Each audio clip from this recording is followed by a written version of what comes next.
Hello and welcome to another motorcycling video. I'm not sure what I did with my camera to get the high speed effect in the first 30 seconds or so, but it was something a bit interesting, so I kept it in there. By way of explanation, I set off this morning to go for a run, so I went to a particular location as shown in the first 30 seconds, left my bike there, did my run, then came back and rode home. And the ride home is the second part of the video. I've called this one a safety warning or a safety message for riders for a couple of reasons. I want to talk about motorcycle safety and have people hopefully listen and perhaps pay a bit of attention, not because I'm an expert, not because I'm anybody important, but because motorcycle safety is an important thing. And I decided to do this for two reasons. The first of which was that one of my sons, the one who lives in Victoria, was involved in a rather nasty motorcycle accident recently. He had set off on the highway.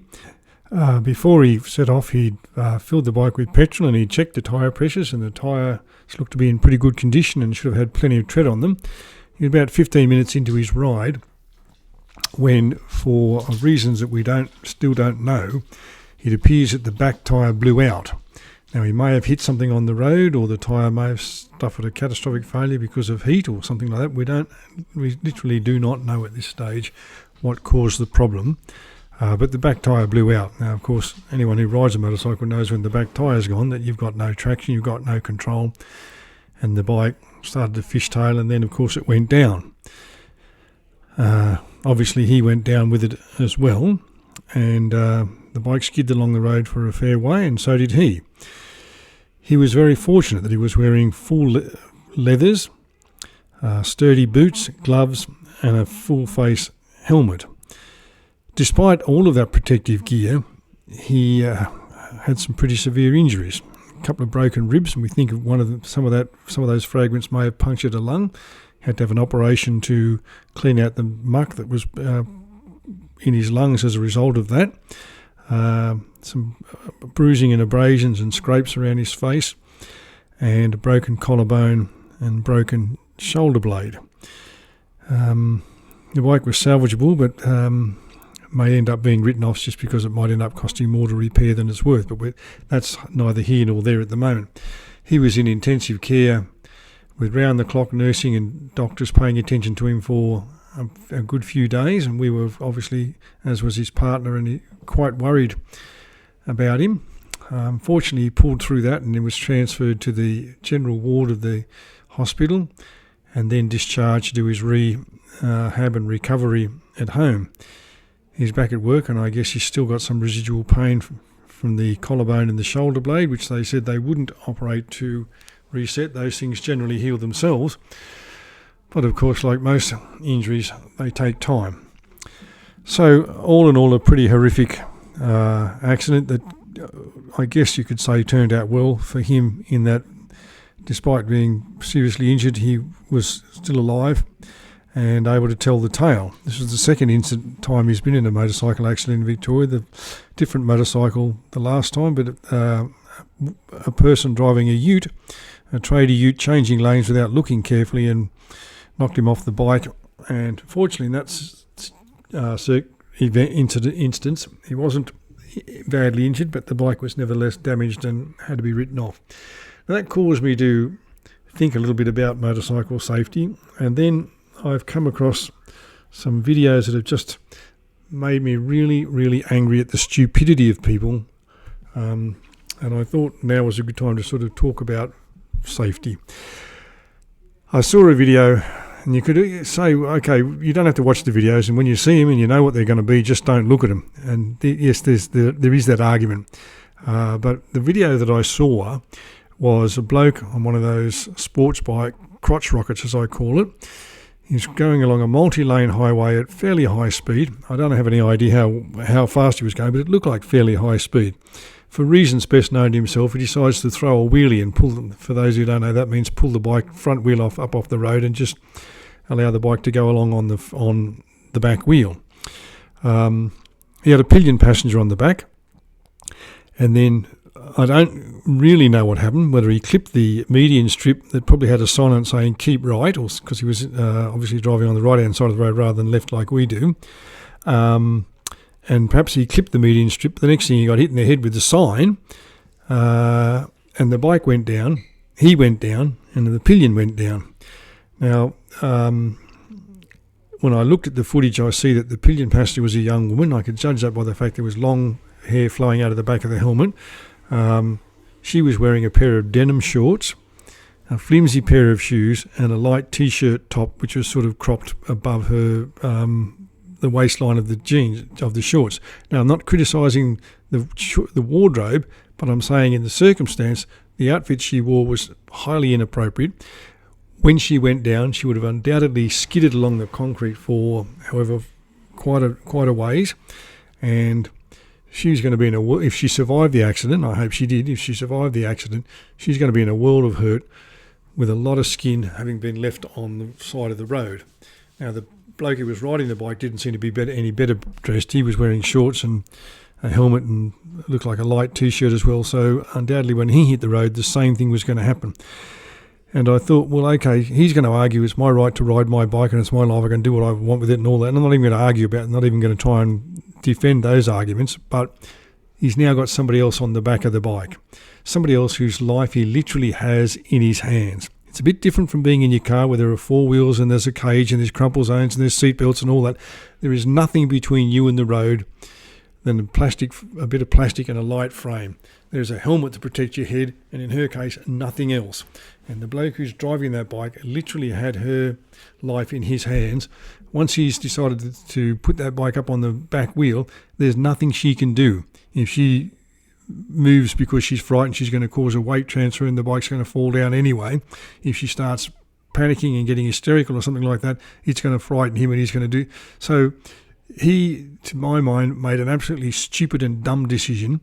And whatever happened to that woman, obviously he was responsible because he was driving the bike and he was in charge of it. But he was just morally responsible for her, never mind legally responsible for her.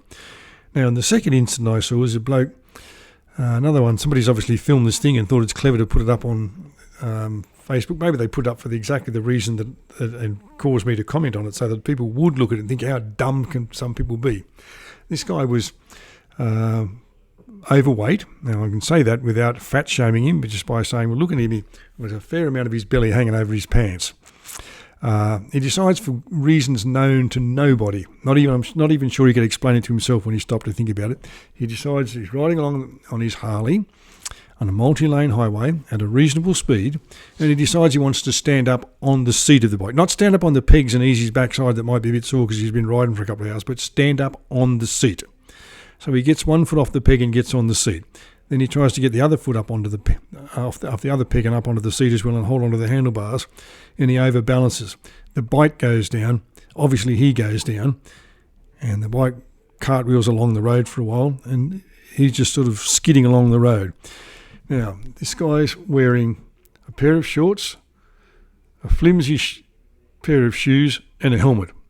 No shirt. Now, how I know he's wearing no shirt is because the ink that he had paid for to be engraved on his rib cage was clearly visible. And among all the other things I thought about at the time, well, you spent all that money on that ink to make you look cool or whatever you wanted to say, and now it's on the road. And you are going to be in a world of hurt. If you survive this accident and the broken bones all mend, you're going to have a whole lot of painful skin grafts to try and replace all the bark that you've left on the road. When I see those things like that, it just makes me so angry. People will be so stupid. I never want to be on the road with people doing that kind of riding. I never want to ride in a group with somebody doing that. I don't want to even be in a car and look in my rear vision mirror or look on my screen and see cameras that are behind me showing me somebody coming up behind me on one wheel of their motorcycle, because that's going to scare me and it's going to make me do something I can't predict how I'm going to react to that. And an accident is almost always going to ensue, and it's going to end badly. Now, okay, you might argue, well, for every one of those ones that you see, there are 9 other guys who do that and they never have a problem.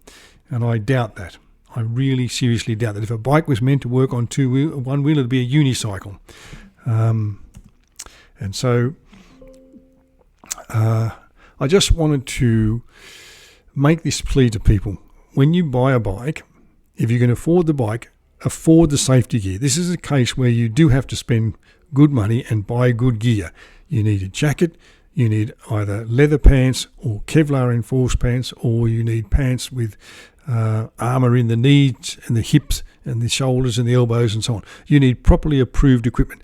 Light shorts, light jeans are not going to cut it. Helmets are compulsory in Australia, and if they're not compulsory where you live, wear one anyway, because the evidence clearly shows that wearing a helmet is going to protect your skull and your brain. Pay for gloves and wear gloves.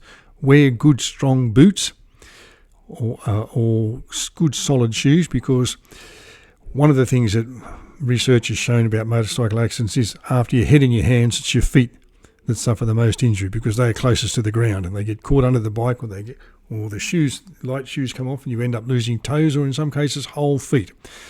When you have a pillion passenger, you have somebody else's life in your hands. You are responsible for that person. Before they get on the bike, no matter how many times they've been on the bike before with you, remind them again of the sorts of things that they've got to do. Sit still, hold on to the hand grips if there are any, or hold on to you. Don't make any sudden movements. When the bike leans, they don't lean with it, they just sit still.